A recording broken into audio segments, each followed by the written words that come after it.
Greetings, hello, and welcome to our second panel of S.H.E Summit 2025.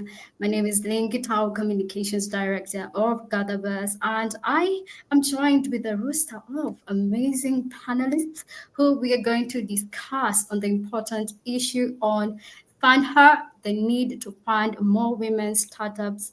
Fund her, the need to fund more startups for women leaders.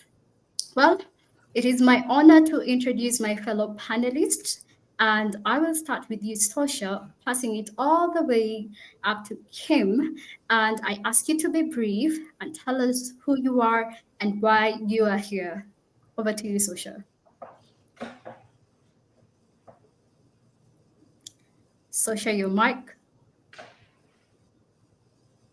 Okay, as she figures out, okay, let's go to you, Angel. Tell us who you are and why you are here. Your mic, please. We can't hear you. Yeah. We still can't hear you, Mud. All right. Naja, over to you. Hopefully you guys can hear me. Beginner's luck. Awesome. So guys, happy to be here, or girls, I think it is the flavor of tonight. Very happy to be here. My name is Natya Bester. I'm the co-founder of Adlunum. We're a Web3 investment ecosystem. I've been in the Web3 space for many years. I was in the corporate space before that. Yeah, I think it's the same kind of patterns that follow us. So happy to be dissecting this tonight. We're happy to have you once again. We love you. Diane, please. Hi, everyone. My name is Diane Chabasi. I'm the founder of Grace May LLC, a consulting firm dedicated to empowering founders and entrepreneurs with the strategic legal guidance, cultural intelligence, and ethical business strategies. I'm also an attorney for over a decade of experience advising Fortune 500 companies and startups. As first generation immigrant myself, as well as a business leader, I'm deeply committed to supporting women in unlocking their full potential, creating sustainable businesses, and navigating this very complex world of entrepreneurship and confidence. So very honored today to be able to share the insights with this wonderful group of women here and hopefully close the funding gap for women-led startups and build a more inclusive environment for entrepreneurship. Thank you. Thank you, Diane. We are happy to have you. Let's close that funding gap. Alison, over to you. Hi, thank you. And thanks for having me on here. The conversation so far has been really, really engaging and very interesting to listen to. And I am really looking forward to our discussion today. My background is I came from corporate and was really, really motivated to just get into the entrepreneurial space. My mind was just moving too fast for the juggernaut of the corporate world. I'm a 3-time founder. I've exited and received VC investment, and currently still founding companies whilst investing in them. I'm active in the ecosystem in UK and Ireland, supporting the ecosystem through designing accelerators and offering funding supports and mentoring throughout them. So it's a really interesting space. I'm specifically focused on diversity, so diversity of all times, of all types. I like to refer to it as the new majority, as if you look at everyone of color, of differing races, of age, and of gender, it outweighs all of those white males. So I really focus on the new majority and how we can really close that funding gap and actually flip it over. So it really should be the majority of the funding. Thank you, Alison. We will come back to you. Kim, please tell us who you are briefly. Thank you, Lynn. Thank you all so much. I'm very honored to be here as well. I am a certified financial planner and founder of NextGen Wealth Partners, where I aim to bridge the wealth gap that exists in the United States. And I am very excited to speak on this topic today.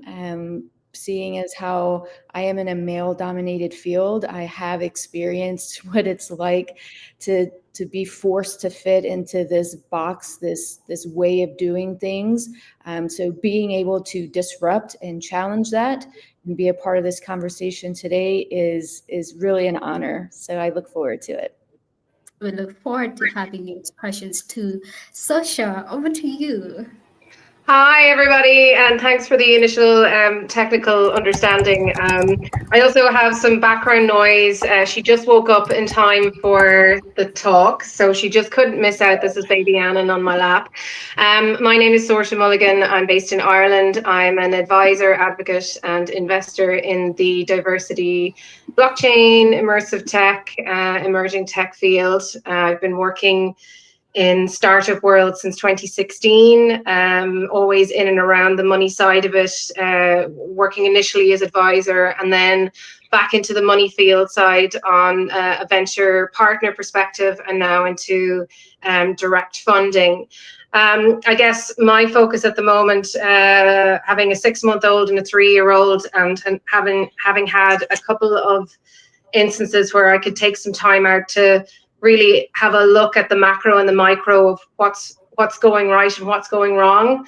In terms of funding, not much has changed, as we're all aware of. I think the narrative is a huge part of it. We really have to focus on positivity, completely flip the script and talk about the 98% opportunity that exists for VCs to invest. We need to look at new models for VCs. At the moment, VCs invest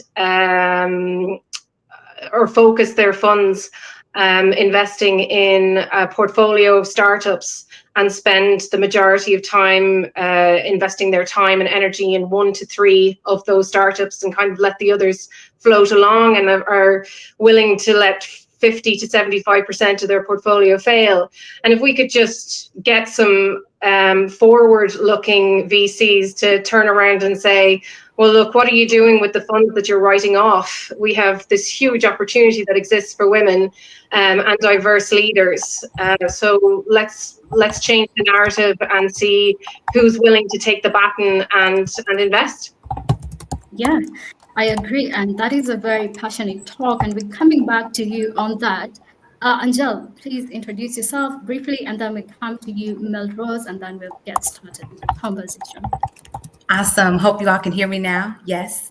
Yes, great. Greetings, everyone. I'm Angelique Doyne. I'm one of the co-founders of Disruptor DAO.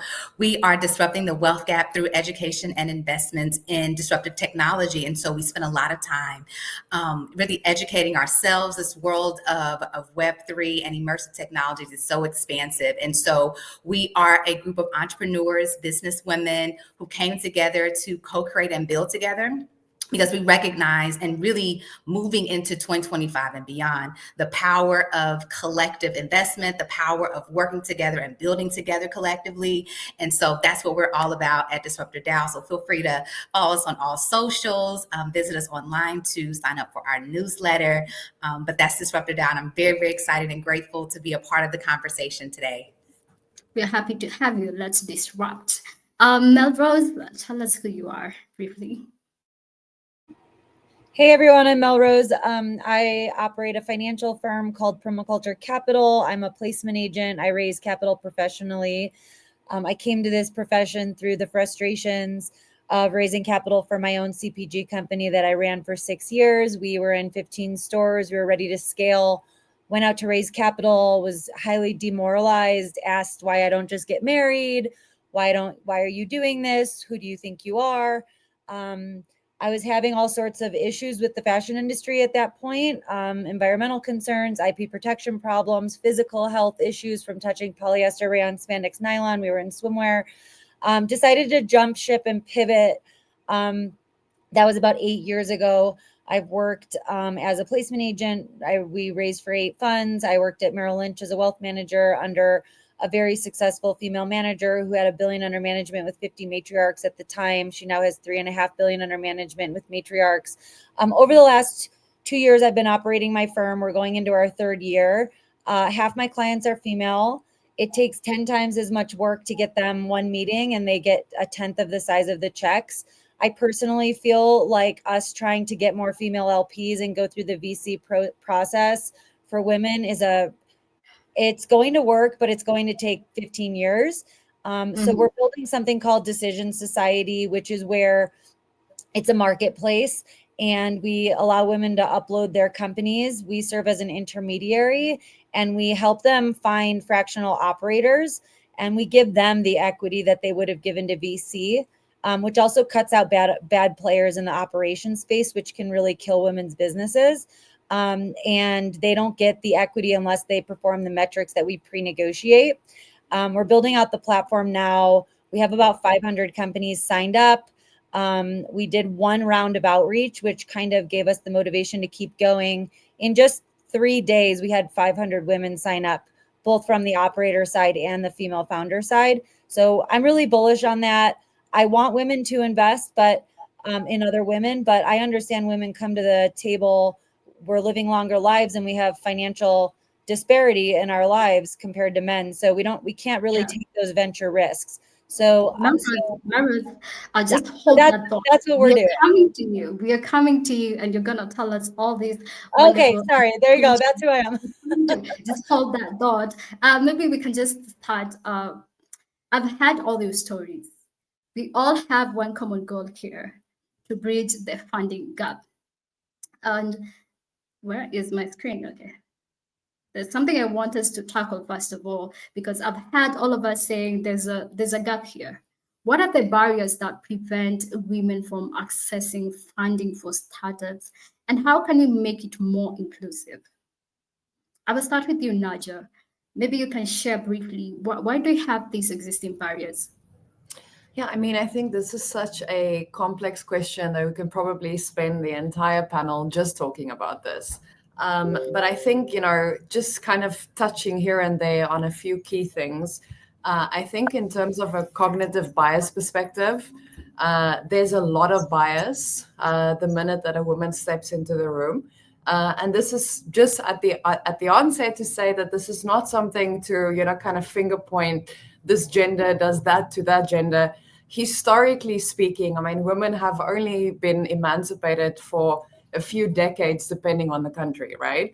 Up until a few decades ago, women couldn't work, they couldn't vote. And so to go from that environment where women were seen as, a particular role in a particular way, and to now stepping into an environment where, historically speaking, there was a different bias. You have affinity bias where someone who looks like you, someone who talks like you, someone who has the same history as you, pattern matching that you have. Okay, this is what my brain sees. This is what my brain recognizes. This is how it works. So if you look at bias, I mean, there's a bias against women in the sense that an investor, for example, will ask a female founder a risk-averse question. What are you going to do to avoid X? Whereas, when it comes to a male founder, the question very often is more vision focused. What are you going to do to scale this? So inherently, the minute you step into the conversation, there is bias. But that's an external input, I would say. I think for me, based on my own experience as a founder, whether this is, having received funding in other businesses, not having had funding, I think the biggest thing starts here because we don't see a lot of representation in terms of, well, first of all, I think Mel touched on it already. I mean, we need more VCs, we need more LPs, we need more women in high-level positions that are making these decisions. But we also need to see more representation. When I go on LinkedIn, when I go on, the websites that are announcing the funding, I want to see people like me. I want to see women. I want to see, I'm from South Africa. I don't see women getting funding. I don't see South African women getting funding. So I think, the really big issue is that it feels impossible until it's done. But if other women are not doing it, it's hard to imagine that the funds are out there and yes, I'm able to access them. So I think it's this external bias that people have, but then also internally, I need to have the confidence. I need to know that there's representation out there.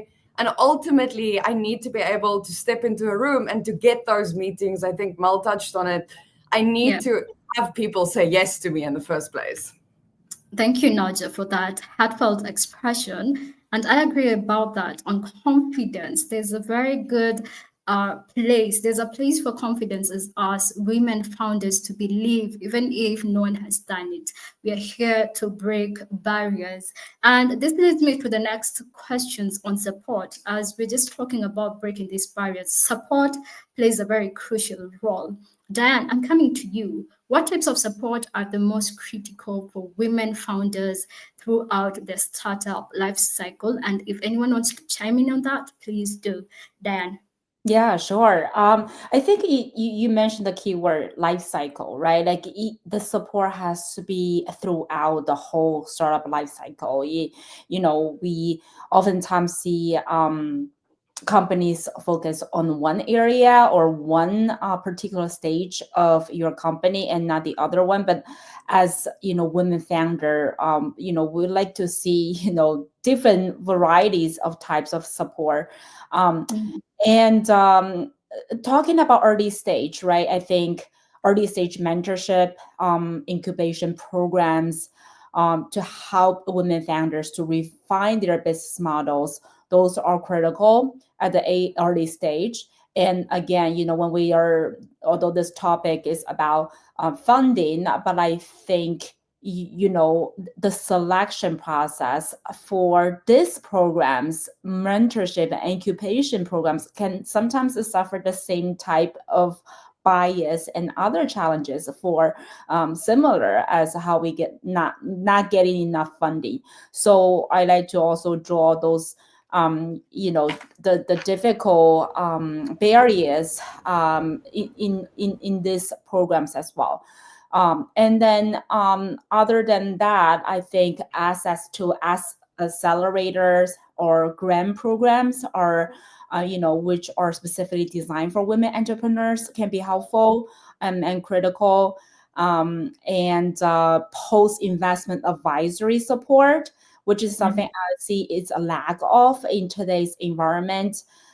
We tend to sometimes focus on too much on the early stage, but not enough on the post-investment advisory support, which is a part or stage of the life cycle. I think is critical, important.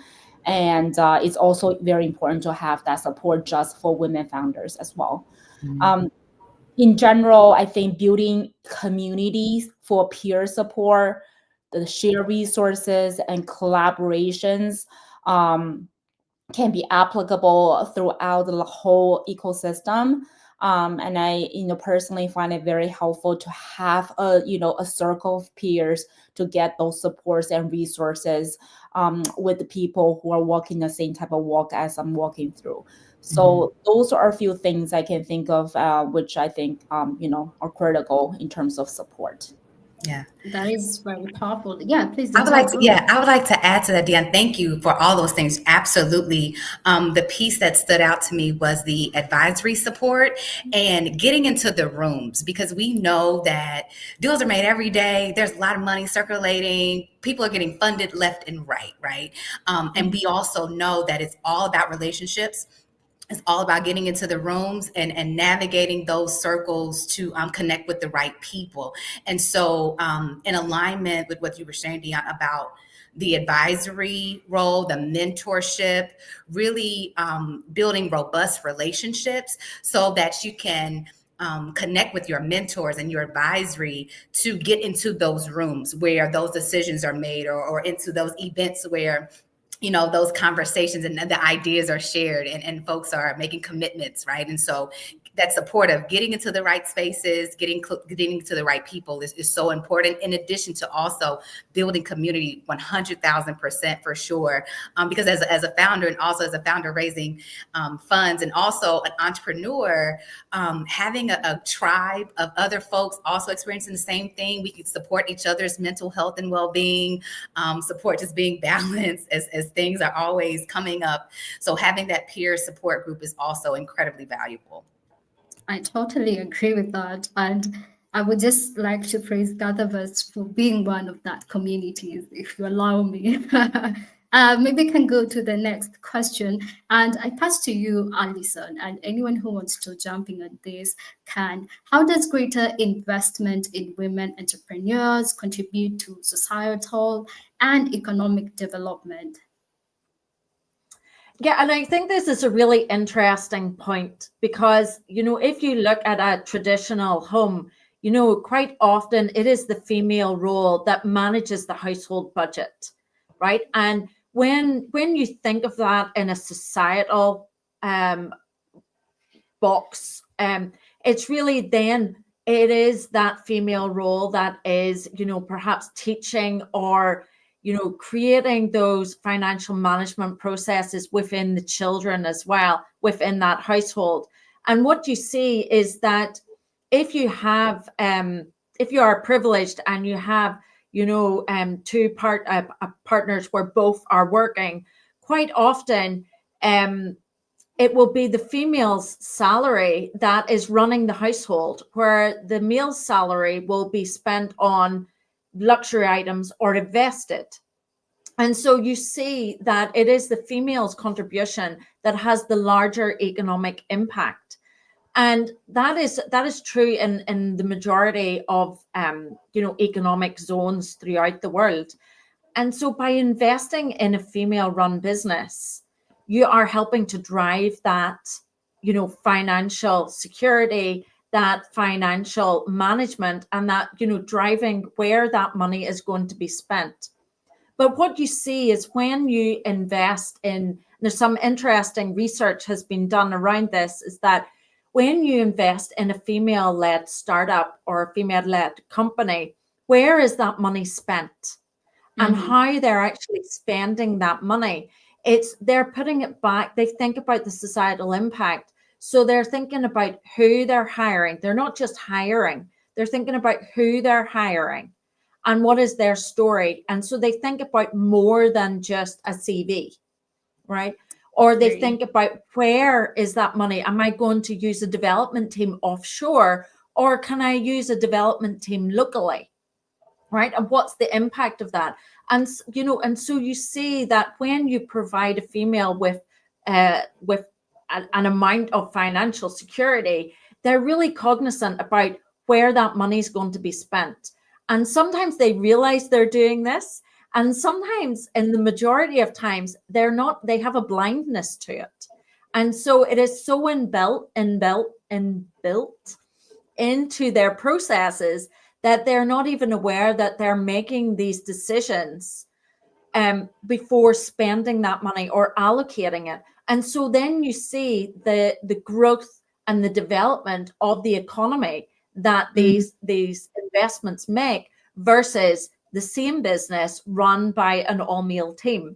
And we're not here to, completely dish on men. That's not the whole, we're talking about parity here.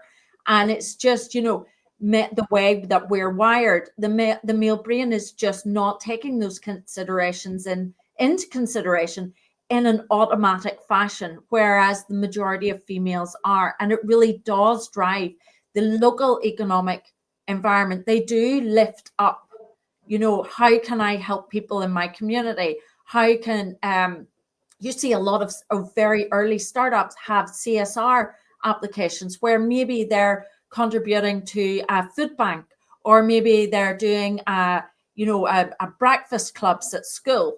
And that's even before they're hitting revenue. And it's just small things that they're contributing to, that they're aware of, even at a very early stage of getting financial funding. So I think that it's the way we're wired, and you see it it's unconsciously done, and the impact is significant. I totally agree on that. Somehow conscious us, it happens subconsciously in our minds, and we plan ahead. I think, Sosha, I saw you sharing some statistics about this. Maybe you would like to chime in on this. Please go ahead. Yeah, thank you, Lynn. I always love hearing Alison speak, and the background and depth of experience that she has as an angel investor. And I know her personally as well, and we're working on something in the background. So it's fantastic to share this panel with her as well. I guess from the economic perspective on a macro level, there is imbalance. And we can see that across society. We can see that across the environment. And how do we rectify or correct imbalance? When we have imbalance in the biggest parts of our economy and in our nature, in our natural resources, people are generally unhappy, they're worried, they're scared. We need to start looking at where there is opportunity, and that opportunity is in the rooms that we've just been talking about, Anjali and Mary Rose and Nadia, these tribes of women and allies as well that we have across the world. Personally, I'm involved with 8 different industry groups, from the Association of Women in Crypto to Block W, Blockchain Ireland, Women in Immersive Technology Europe, the Impact Innovation Foundation, and many more, where there are dozens, if not hundreds, of startups that are ready to go. They have gone through the boot camps, they've gone through the accelerators, they're mentored to the hilt, they are ready to be funded.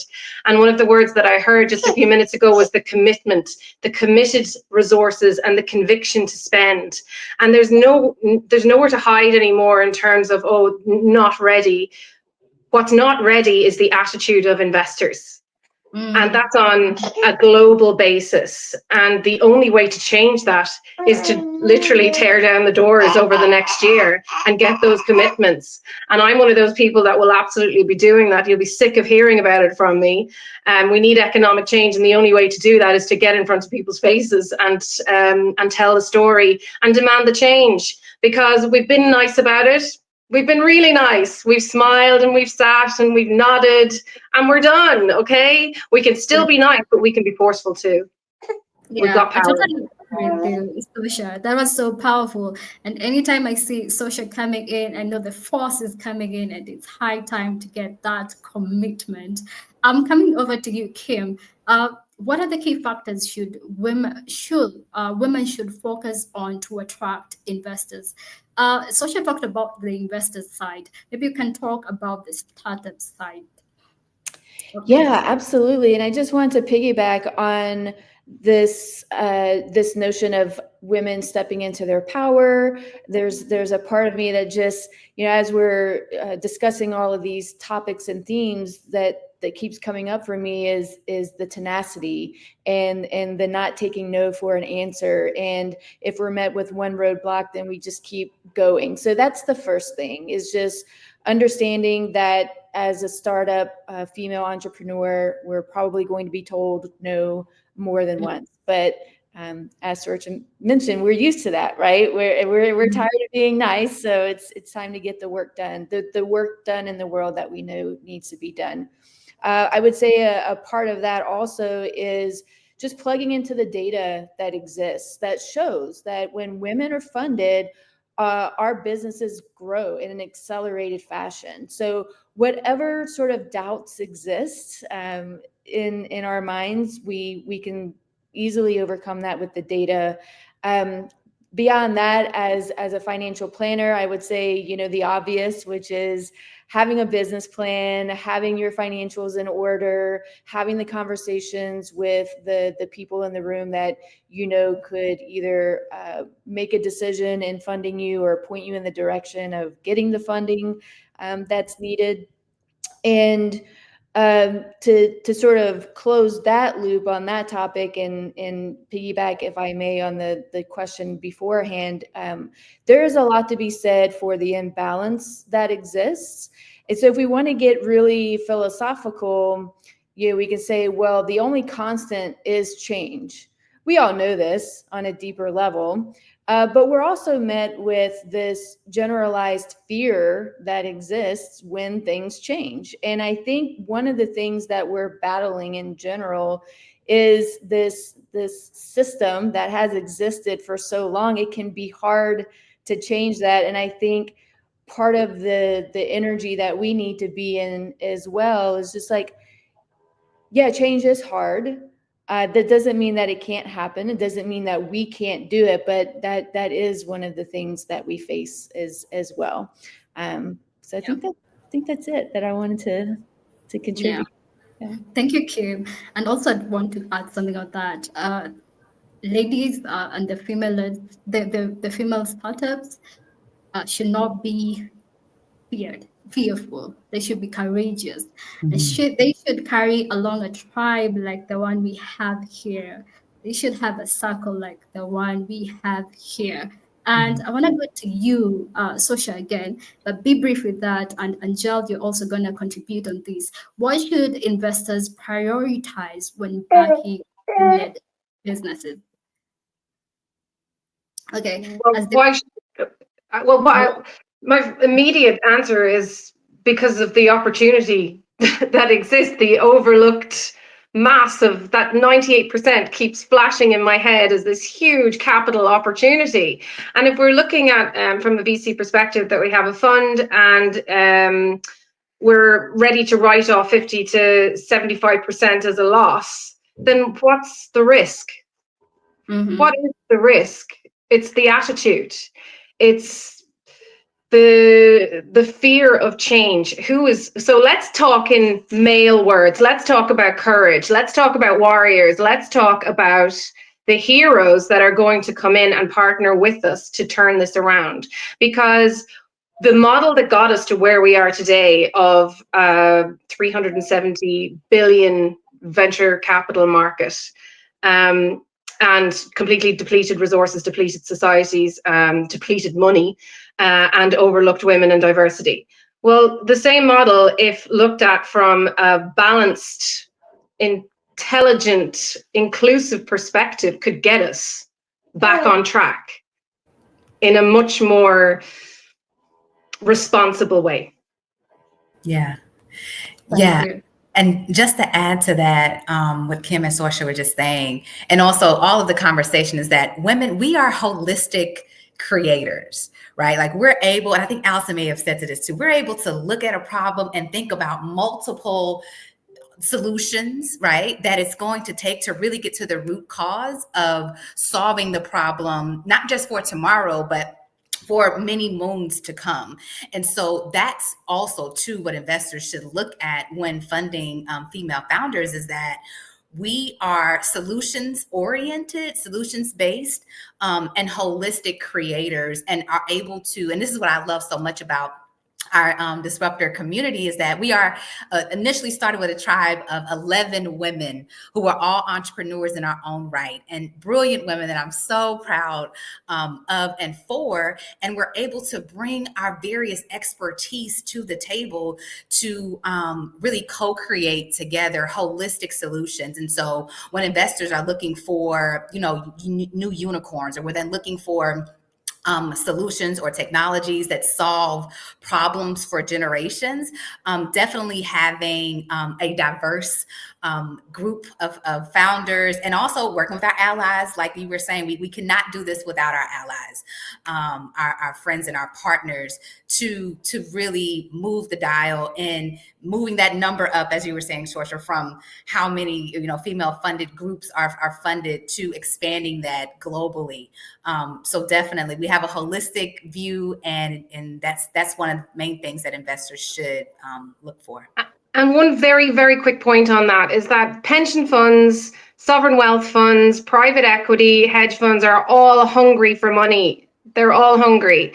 So again, this is the huge opportunity that exists. And pension funds, what is the point in having, and sovereign wealth investments, what is the point in having lots and lots of money, stranded assets, stranded capital, because of what's happening to the environment, what's happening to society, wars, etc.?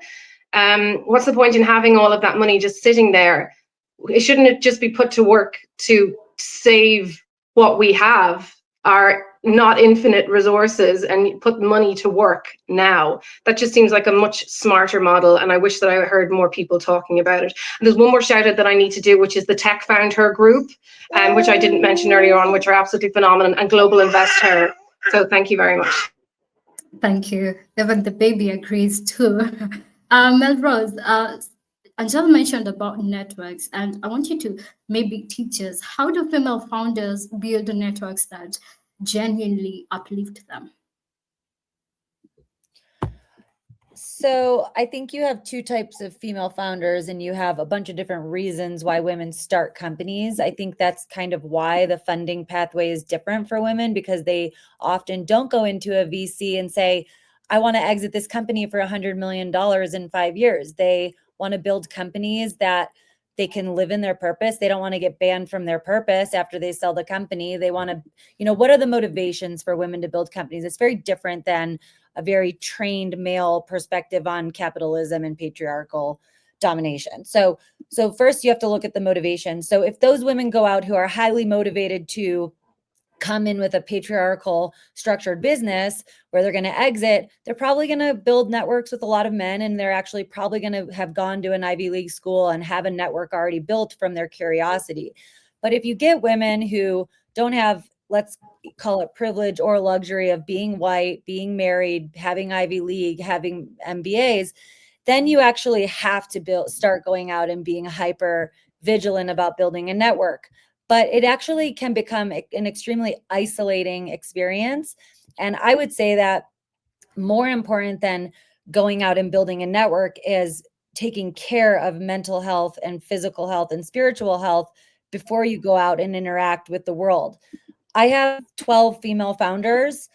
I should say I had 12 female founders. Last year, one was found dead in a sauna, and the other one had a heart attack. And people don't talk about the risks of women starting companies. I watch most of my women have mental health roller coasters throughout the year. I can't force investors to invest in them. And when you start witnessing women who have great networks, who are unable to raise capital and move their companies forward, who don't have a lot of these privileges, you start realizing maybe it's time for us to go around VC for early stage instead of trying to go through this toxic system. So I think women build things because they're frustrated. And I think there's a lot of female bankers and professionals in this industry right now who have had enough. We've watched friends die. We've watched friends lose their parents' pension and their friends and family money. And we ourselves have been through it. I think we're all lucky to be alive here who are founders, because it's a really scary, terrifying process. I also think us beating up women about not investing in VC is also not the answer. And I also think telling VCs they need to invest when they can't even raise money is also problematic. So we've got a lot of systemic functions and failures, but I think we have to start with motivations and self-care. The women who actually get through this have incredible grit. They build networks from a centered place, and they really care about the people in their network. They don't just meet someone at a conference and bump their phone into it and then go through and try to connect with the person later. They spend the time, they get to know the person, they know the kids' first names, we know how to invest and build network. It's just a matter of if we're mentally and spiritually fit for this journey. And it's much longer than any of us set out for it to be. And we deal with a lot more regulations and systemic issues than I think anyone who goes into it understands. So I think you have to build a network, not based on trauma bonding, but based on who are you and who are you presenting to this new network? And are you coming from your heart and your purpose, or are you coming from desperation and fear that you're going to lose all that you've already invested? And I see a lot of women who don't take that time. I also see a lot of women going to female conferences and having these very echo chambery conversations. It's really important we go to male-led conferences and we wear bright pink or yellow and we stand out. And yes, you bond with the women there. That's natural. But you actually you have to learn how to walk up and have a presence with 6 men and actually get every one of their cards and then follow up with them the next day and go to lunch with them and be a professional, right? So, but how you do that spiritually, I think, is something that most women in this industry are really struggling with. And after losing basically 2 clients last year from just the stress of it all, I think creating a support system and network for your ascension spiritually is actually what comes before you try to raise capital. Thank you, Mel, for sharing that. That was very, very profound and very, very deep. And sorry for the loss of your two founders. I empathize with them, and I totally understand the journey of entrepreneurship is very, very hard. So if you're a part of the audience and you have a relative or a friend who is an entrepreneur, kindly support them, check up on them, be their backup system of their pillars. Just to go on governments, and Melrose mentioned something on governments, and I want to jump this to you, Naja. How can government institutions and private sector work together to close the funding gap for women-led startups? Briefly.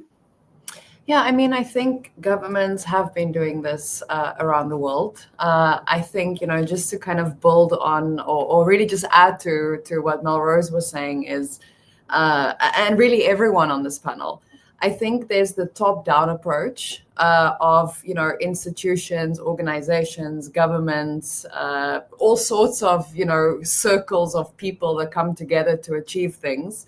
There has to be a trickle-down effect of understanding that, certain minority groups, whether it's gender, whether it's other minority groups, these groups have to be supported. But I think what I've heard echo throughout the panel today, and that's certainly my own belief as well, is we really have to start here. Because I think, if you step into a room and you step into a room as a female founder that you already know you are at a disadvantage, and now there's this help that's, been extended to you. It might work, it might not work. I think the issue is that ultimately, very often, females